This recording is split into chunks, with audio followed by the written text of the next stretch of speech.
Welcome back to The Lot. Adam Sandler's new animated musical comedy just became the biggest debut for an animated movie on Netflix.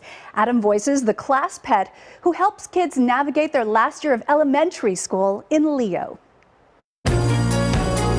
All right, another year, another batch of fifth grade head cases. Let's just get through it. I hope everyone's met our class pets, Leonardo and Squirtle. Adam Sandler voices an elderly lizard in Leo. Do I look old? Thank you.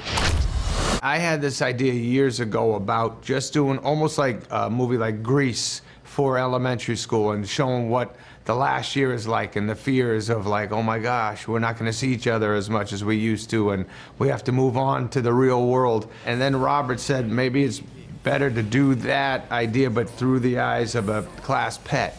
And the pet starts talking to the kid. Ow! Mother of Godzilla! What was that? You just spoke! Mom! No! He accidentally ends up talking to a girl and starts giving her advice inadvertently, and then eventually becomes addicted to giving kids advice with all the wisdom he's accrued over 75 years. What is so special about this reptile? It's so exciting to get to work with this group. I mean, I'm a huge fan of Adam Sandler, and he is just one of the nicest people in this business. A lot of our kids were going through elementary school when we first started the project. The topics were all, and what parents go through, what kids go through, it was all fun to talk about. It's a tough time, but these are the best years, believe me.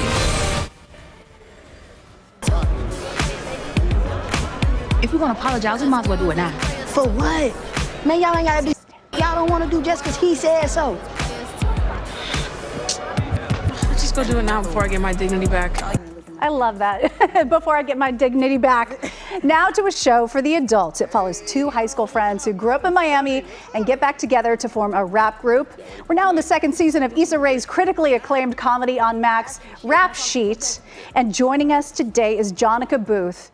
And she plays the Duke of Miami, just running everything. Yes. Are you having the best time? Absolutely, I'm running stuff. It's the best, and you're a powerful character. Tell us about your character for folks who haven't seen it, and also what it's like to embody somebody who's so similar to you, not in activity, but as far as being representative of the LGBTQIA community. Chassie is interesting. You got to check her out. But she comes from a different background. She works. She have girls that work for her. And now she wants to change her life for the better and become a manager. But she's constantly being kicked down this season. You got to watch it. She's just, no one respects Chassie. So I think she's spending this season trying to gain some respect. And what's it like to work with such incredible women? A women-led show is so important, and especially just having people can see themselves in these characters. Absolutely. Issa, you know, she leads by example. And to work with women, it just feels good to know that we're not here because you need a certain amount of women on there. We're here because women are respected and we're actually doing something great. And the show itself, it speaks for itself. And I just like that Issa handpicks and make sure there's women in the background, you know, working the camera. So, it feels good to be a part. Yeah, she's a trailblazer Absolutely. in Hollywood. And she is very about, who am I rooting for tonight? Everybody black. Everybody black, look.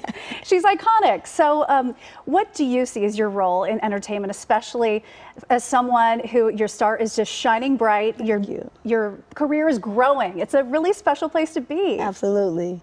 Well, what do I see? I don't know. I'm just allowing myself to be and accepting what comes to me and just looking, like I keep saying, I have a great mentor. Issa, watching her, watching how she maneuvered, watching the things that she do, it's like, okay, if I want to do anything, I want to go down her path, you know? Yeah, it's that authenticity. Yes, just want to be myself. You don't want to get lost in the sauce and lose who you are. So I want to see myself in movies, a stand-up comedy special. You know, I'm going to talk to my publicist about that. I love that. And you got your start in reality TV. When you first embarked in television, did you have this goal? I always want to know how people got here. No, I did not. I graduated college with my BA, and then I was like, okay, now I can do something fun. I got in the system, ended up doing reality TV, and what I do love is that I went from reality to reality, my real reality. A lot of people don't go from the show that I was on to being an actress on a major network, so that's what I'm like. I love that I'm showing that it can be done, you know, so I'm enjoying it. Well, no hate to the Bad Girls Club, because one of my favorite shows is The Villains, which have some of the best people from that, because you guys are actors at the end of the day. It is our guilty pleasure. Yes. But Bad Girls Club, we wasn't acting. We were being ourselves. I know, but it's because you guys have that it factor. You're not there. I have been to so many casting calls where it's like, next. It's all about having that. And where did that come from? Your family, yourself? My parents instilled this level of confidence. They told me I can do everything except sing. They was very honest and told me I couldn't sing. They did not even steer me with that. But yeah, once they heard, they can't lie, right? There's like no amount of training. I was like, I can do anything. They said except sing. But as far as my confidence, they put it in me. When I went on Bad Girls Club, I didn't watch it. I think I'm glad I didn't watch it, because had I watched it, I probably wouldn't have went. And they didn't pick me because I was a bad girl. I think they picked me because of my sexuality, to be honest with you. Well, you added flavor to the show that we hadn't had previous seasons. So that's what's wonderful, is that you landed with somebody who is a mentor and a protector in Issa Rae. Absolutely. She can't say enough about her. Well, I'm so glad to meet you. I can't wait to see more. I mean, just go to her social media. You're already living your best life. Living my best life. And you've been checking me out. I'm watching. I'm going to follow you. Look. Yes, she is one to watch. Absolutely. Thank you so much, Jonica, for joining us. You too. Thank you. Yes, can't wait to have you back. Okay, so new episodes of the hit show are streaming now on Max. And that's a wrap for this episode. Thanks for watching. I'm Suzanne Marquez. See you again next week on The Lot.